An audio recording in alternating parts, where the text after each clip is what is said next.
The Montana winter had settled in deep, layering the landscape in thick blankets of snow.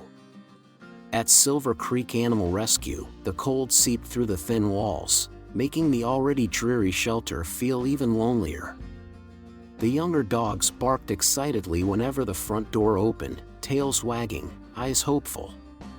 They knew that every visitor could be the one to take them home. But Charlie, the 19-year-old German Shepherd, did not lift his head. He lay curled in the farthest corner of his kennel, his once proud frame now weak and frail. His fur, once thick and golden, had turned patchy and gray, his ribs pressing against his sagging skin. His legs trembled when he tried to stand, so he didn't anymore. For 6 months, Charlie had watched people walk past his kennel. He had once waited, ears pricked, tail wagging faintly, hoping his family would return. But the days dragged on, and the truth had settled in. No one was coming for him. At first, the shelter workers tried everything: extra treats, warm blankets, gentle words. But as time passed, they saw the light in Charlie's eyes dim. "He doesn't even react anymore," sighed Maggie, a young volunteer, as she refilled his water bowl. She glanced back at Tom, the shelter's owner, who stood with his arms crossed. Tom shook his head. "It's always the same with the old ones. People don't want a dog that reminds them how short time is." Maggie frowned. "We should do something." Tom's voice was firm but sad. "We've done everything." A gust of icy wind rushed through the front door as it swung open. A woman stepped inside, pulling her coat tighter around her. Sarah Walker. Tom blinked in surprise. It had been a long time since he'd seen her. She had been one of the shelter's best volunteers, until her husband, Michael, passed away. After that, she had disappeared, swallowed by grief. Tom knew loss could hollow a person out, make the world feel too quiet. He had never expected her to come back. Sarah moved slowly through the rows of kennels, offering polite smiles to the eager, barking dogs. But her steps faltered when she reached the last kennel. She saw him. Charlie didn't move, but something about the way he lay there struck her like a memory she had forgotten. The exhaustion in his posture, the emptiness in his eyes, it was too familiar. She knelt down, gripping the cold metal bars. "Who is he?" Tom sighed. "That's Charlie. Been here 6 months. His family left him when he got too old." Sarah swallowed. 19 years, she whispered, as if testing the weight of the words. 19 years of loyalty. 19 years of love. And they had just walked away.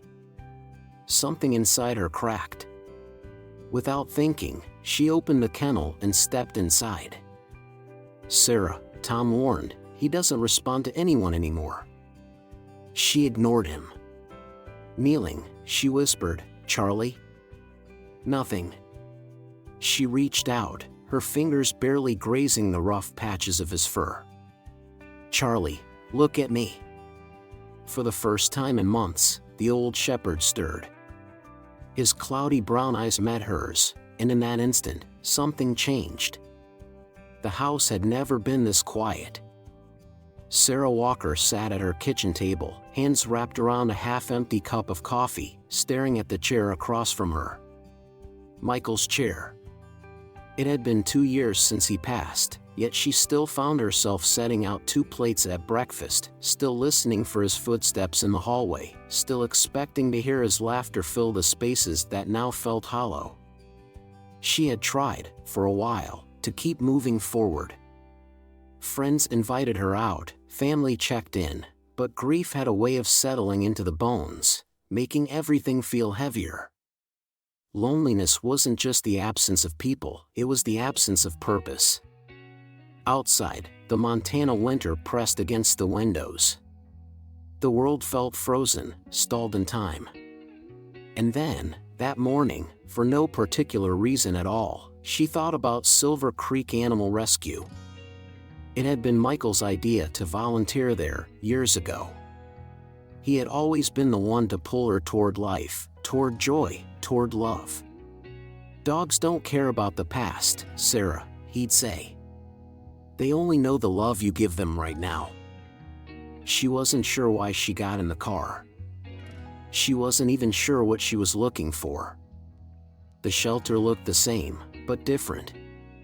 The rows of kennels, the familiar scent of dog fur and disinfectant, it was all as she remembered, but she felt like a stranger now.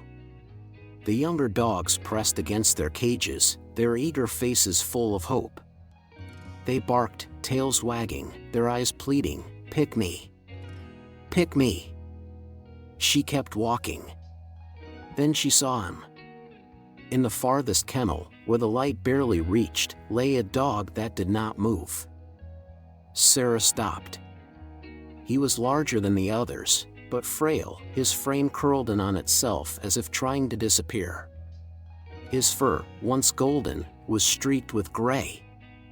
His paws twitched slightly, as if caught in a dream, but he did not lift his head.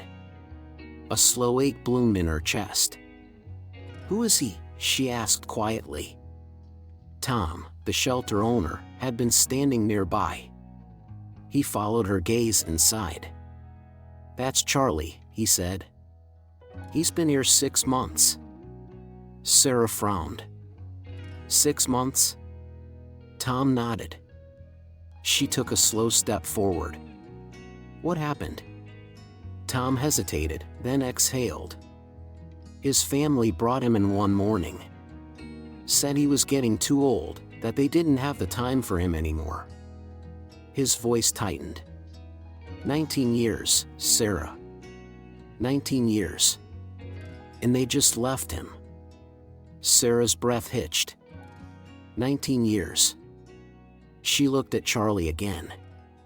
For nearly 2 decades, he had loved and protected his family, and when he had grown too weak, too slow, too tired, they had left him here, to wait, to wonder, to fade. She knew that feeling. She knelt beside the kennel, wrapping her hands around the cold metal bars. "He doesn't respond to anyone," Tom warned. "Stopped eating a few weeks ago. I think he's just waiting now." "Waiting for what?" Sarah swallowed the lump in her throat. Charlie had given up. Just like she had. Her fingers trembled as she reached for the latch on the kennel door. "Sarah," Tom said cautiously, "what are you doing?" She didn't answer. She stepped inside. For a long moment, nothing happened. Then, ever so slightly, Charlie stirred. His ears twitched. His breath deepened. And when Sarah whispered his name, he opened his eyes. They were clouded with age, dull from months of loneliness. But for a single second, they met hers. And something inside her broke. She hadn't planned on adopting a dog. But then again, she hadn't planned on being alone either. Tom folded his arms, exhaling through his nose. "Sarah, I need you to be sure about this." She was still kneeling inside the kennel, her hand just inches from Charlie's motionless body. He hadn't moved beyond that single, fleeting moment of recognition. His breath was slow, his ribs rising and falling in a tired rhythm. Tom hesitated before continuing. "He's not like the others. He's given up." Sarah looked up at him, her eyes clear, steady. "Then at least he won't spend his last night alone."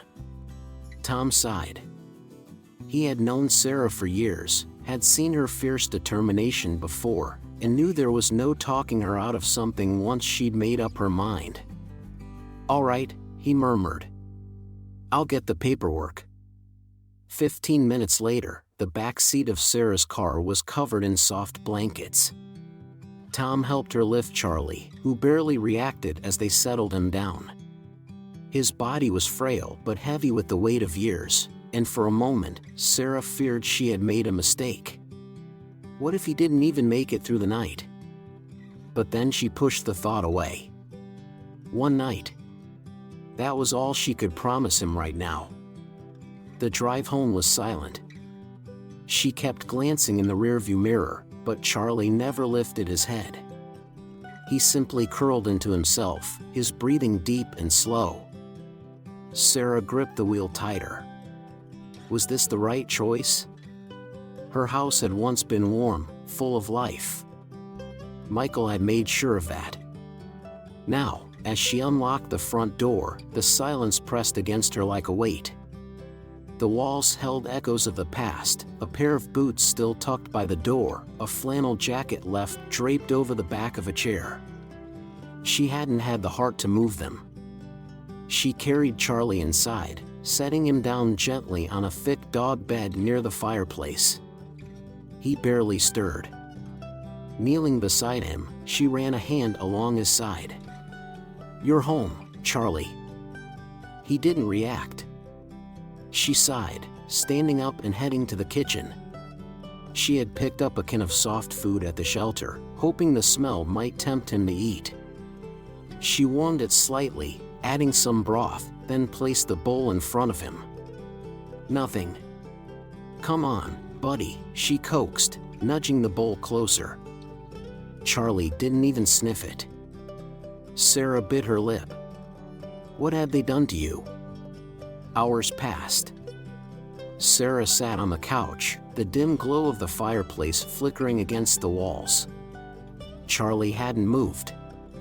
She watched him carefully, listening to the steady rhythm of his breathing. Just when exhaustion began pulling at her, he moved.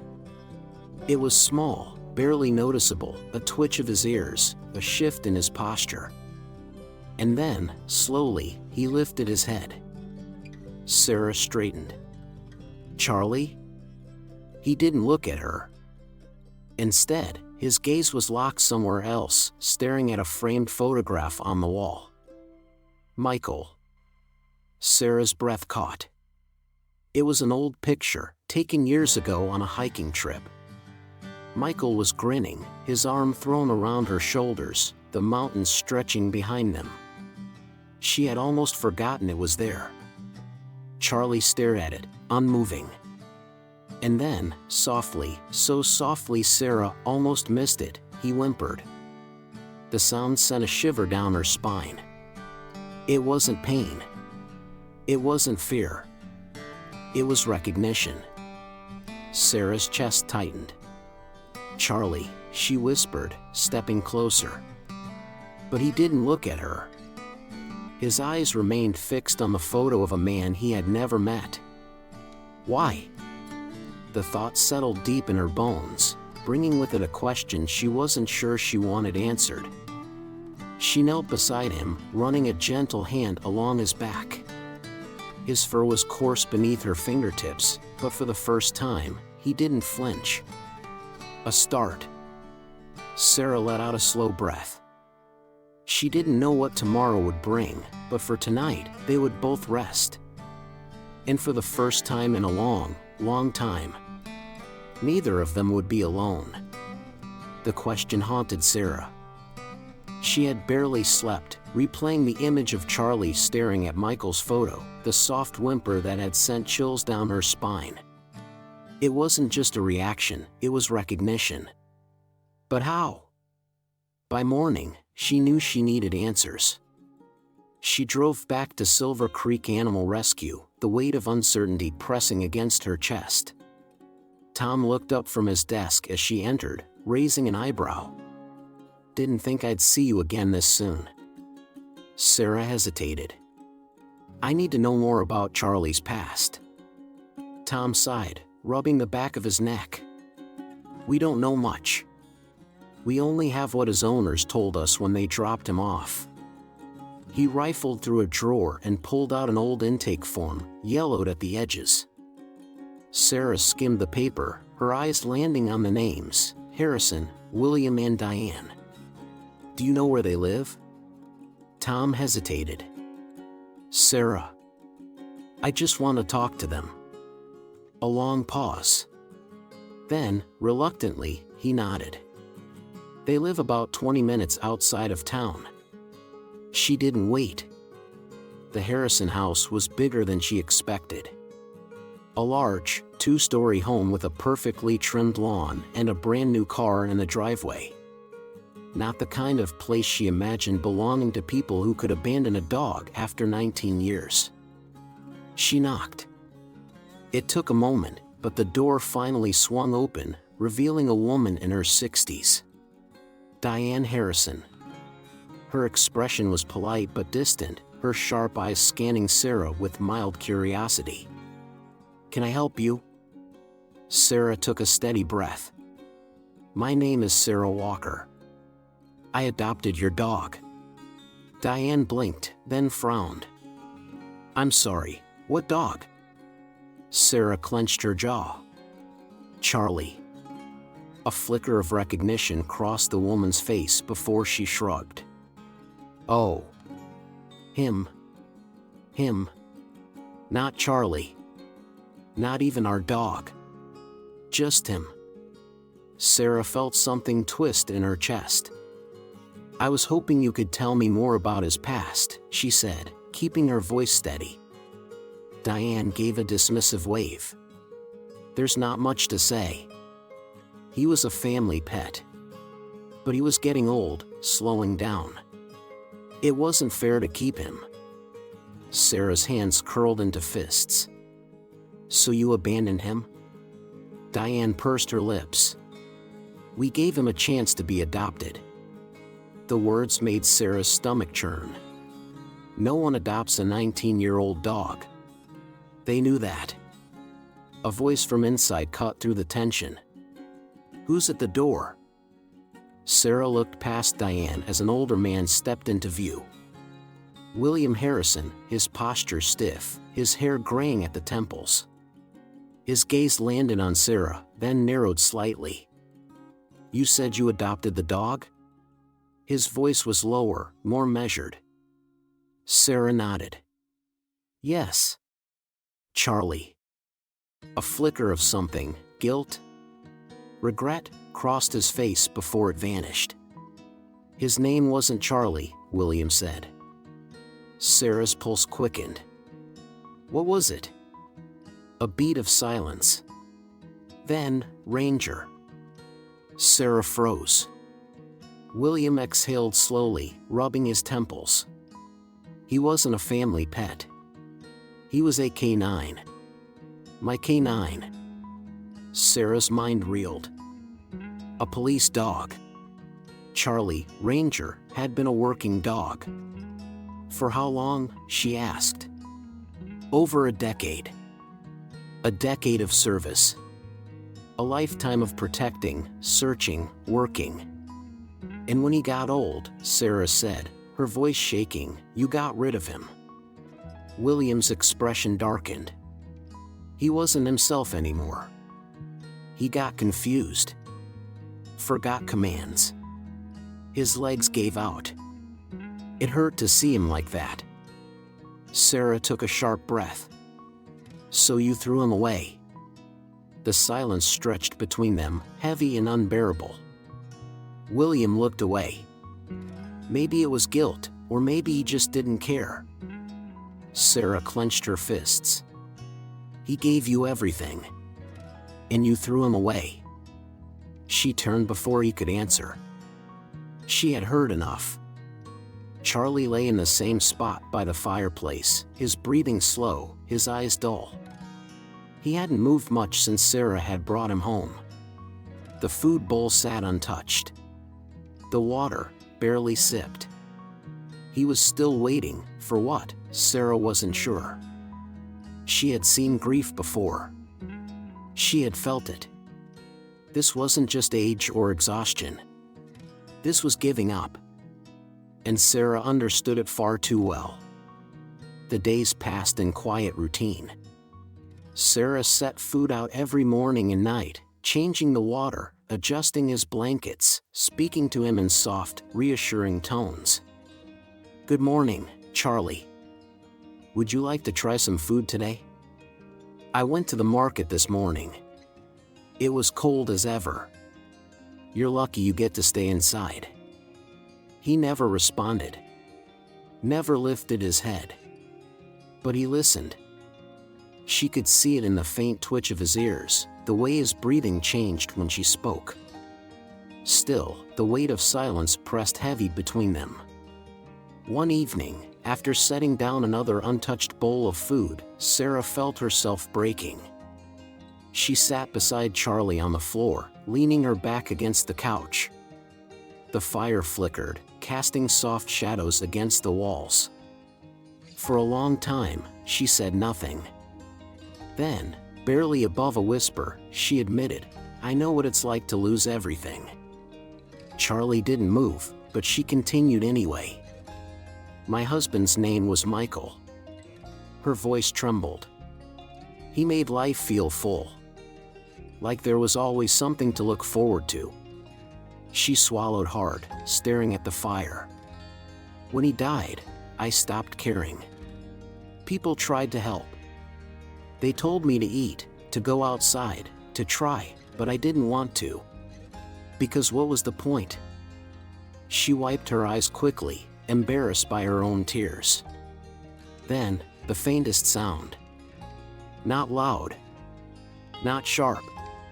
But something. Charlie sighed. It wasn't much, but it was something. She reached out, resting a gentle hand against his back. He didn't flinch. Progress. The next morning, Sarah made breakfast as usual, the scent of eggs and toast filling the air. When she turned toward the living room, she froze. Charlie was standing. Unsteady. Weak. But standing. More than that, he was watching her. She held her breath, afraid to move. Afraid to scare him back into stillness. Then, as if making a decision of his own, he took a step. It was small, barely a shuffle, but then another followed.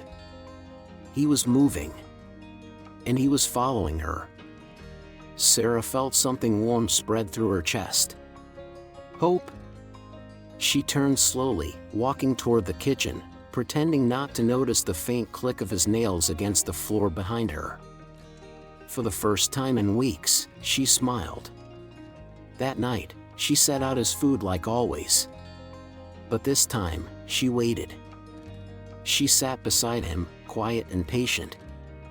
Minutes passed. Then, he lowered his head. His nose twitched. A pause. Then, with agonizing slowness, he took a bite. Sarah let out a breath she didn't realize she had been holding. "Good boy, Charlie," she whispered. For the first time in a long time, he was trying. And so was she. They were learning to live again. Together. The sound jolted Sarah awake. A low, ragged whimper, followed by a thud. Her heart pounded as she scrambled out of bed, nearly tripping over the blankets.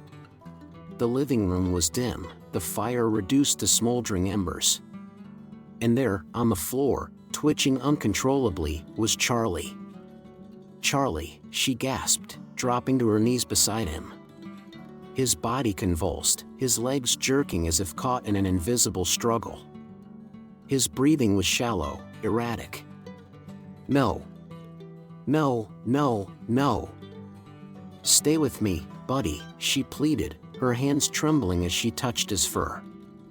His body was too hot, his muscles tight with tension. Her mind raced. She needed help. She grabbed her phone with shaking fingers, dialing the vet.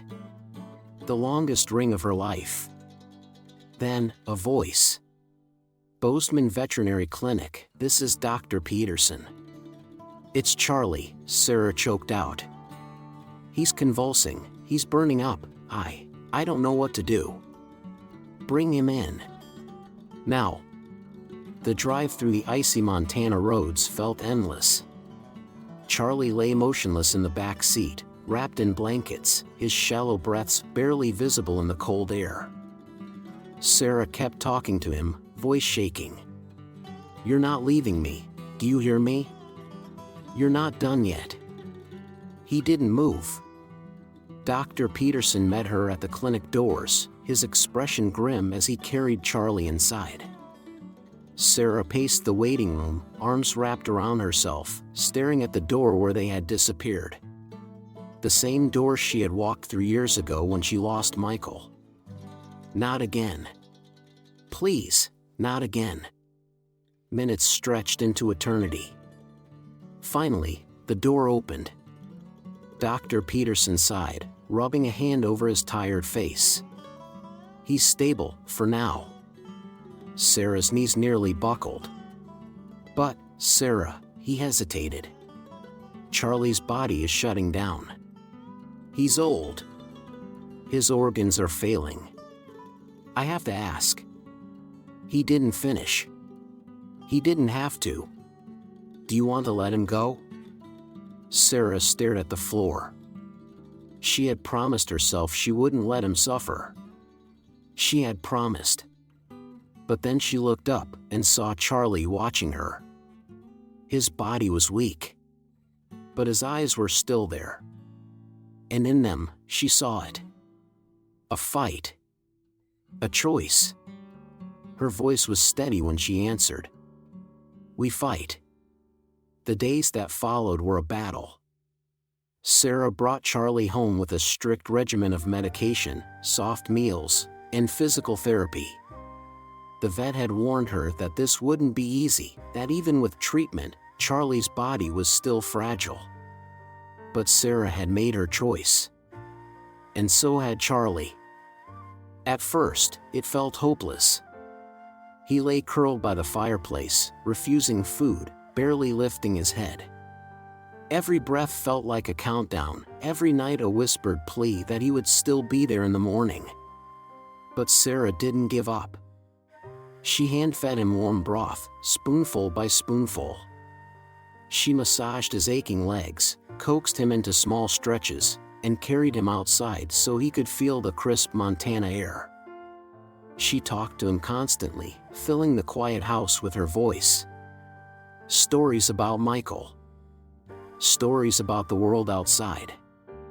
"Remember that first night, Charlie," she murmured one evening, stroking his fur.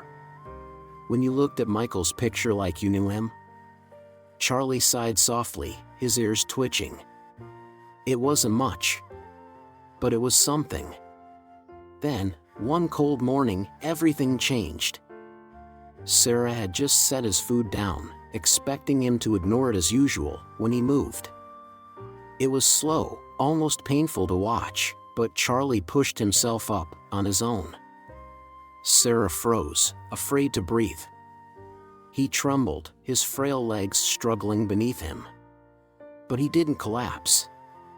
He stood. And then, as if deciding that wasn't enough, he took a step. Just one. Then another. Sarah let out a choked laugh, pressing a hand over her mouth, tears blurring her vision. "You're still in there, aren't you?" she whispered. Charlie looked at her and wagged his tail. From that moment on, he began to heal. The walk started slow, just to the end of the driveway. Then a little farther. His legs grew steadier. His eyes brightened. One afternoon, Sarah found him lying in the sun, his head tilted slightly, listening to the birds. For the first time since she had met him, he looked peaceful. Charlie wasn't waiting to die anymore. He was living. The first warm day of spring arrived quietly. The Montana winter had finally loosened its grip, leaving behind crisp air and patches of green pushing through the frost-bitten ground. Sarah sat on the porch, a cup of coffee cradled in her hands, watching Charlie beside her. He had changed. The frail, defeated dog she had brought home months ago was gone. His legs, though still stiff with age, no longer trembled. His fur had regained a soft luster, and his eyes held something new, peace. She smiled, running a gentle hand along his back. "We made it, buddy." Charlie exhaled in contentment, shifting slightly to press against her side. They sat there for a long time, just being, the wind carrying the scent of pine through the air. And then Sarah understood. He wasn't waiting for death anymore. For so long, Charlie had been a soldier. A canine. A protector. A tool. He had lived by commands, given his all to others, and when he had grown too old, they had abandoned him. But here, he was just Charlie. Not Ranger. Not a forgotten relic of duty. Just Charlie. And he was home. Sarah sighed, staring at the mountains in the distance. It had taken 19 years for someone to see Charlie for what he was, a soul worth saving. She swallowed hard, a lump forming in her throat. How many others had been cast aside like him? How many had loved fiercely, only to be discarded when time made them inconvenient? She glanced down at Charlie, her heart tightening. "You deserved better," she murmured. Charlie blinked up at her, his tail thumping softly against the wooden planks. Maybe, in the end, he had found better. As the sun dipped lower, casting long golden streaks across the porch, Sarah found herself whispering words she hadn't even realized were in her heart. No life is ever too old, too broken, or too forgotten to be saved. Charlie hadn't just needed a second chance. So had she. She had saved him. But in ways she couldn't have expected, he had saved her, too.